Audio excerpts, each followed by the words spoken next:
Oke, ketika financial distress terjadi pada sebuah perusahaan, maka ada 5 hal yang harus dijadikan pertimbangan bagi perusahaan. Yang pertama adalah menanyakan apakah financial distress tersebut temporary, sementara, atau permanen. Contoh misalkan temporary, ketika financial distress akibat adanya kekurangan cash flow karena keterlambatan pembayaran konsumen kepada perusahaan, itu mengakibatkan cash flow-nya menjadi turun. Sehingga ini merupakan temporary. Kenapa? Kalau misalkan konsumen itu bayar, maka akan kembali kepada kondisi tidak financial distress. Tapi kalau misalkan permanen, contohnya dalam jangka panjang aset value-nya itu semakin turun, jauh daripada debt obligation atau debt obligation-nya lebih tinggi, maka ini sudah masuk dalam kategori permanen. Oke, yang kedua, kalau misalkan kita lihat ini adalah temporary ya, maka ini masih bisa dinegosiasikan kepada kreditor untuk meminta waktu untuk recover, sehingga kondisi financial distress ini masih bisa diselamatkan.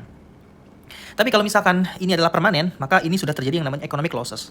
Nah, kalau misalkan sudah terjadi economic losses seperti ini, maka harus jelas siapa yang harus menanggung loss-nya, and siapa yang akan mendapatkan apa-apa yang tersisa dari proses kebangkrutan tadi, kebangkrutan yang akan terjadi atau likuiditas yang akan terjadi. Oke. Nah, kemudian di sini bisa kita lihat, bisa kita tanyakan juga, apakah perusahaan tersebut lebih baik live dipertahankan atau dibiarkan memang sudah selesai operasinya gitu, ditutup. Nah, mana yang lebih menguntungkan? Apakah dilanjutkan biar dia live, lanjut untuk beroperasi, atau dilikuidasi dan dijual aset-asetnya, atau dibiarkan mati seperti itu. Gitu. Nah, yang berikutnya, dalam hal bankrupsi, kalau misalkan memang dibiarkan mati begitu ya, maka kan bangkrut tuh, bankrupt. Nah, ada 2 pendekatan untuk menyelesaikan masalah bankruptcy ini. Apakah dengan cara informal ataukah dengan cara formal? Ya, keduanya itu biasanya menyangkut masalah reorganisasi dan likuidasi.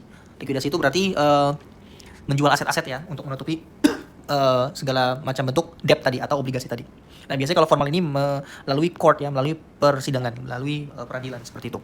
Yang terakhir adalah siapa yang akan mengelola dalam masa bankrupsi tersebut. Perusahaan itu tetap perlu dikelola ya. Apakah yang mengelola itu adalah incumbent management atau manajemen yang sekarang, atau seorang yang baru yang dipercaya sebagai trustee untuk mengelola perusahaan yang lagi bangkrut tersebut. Nah, 5 hal itu perlu ditanyakan ketika perusahaan sudah mengalami financial distress.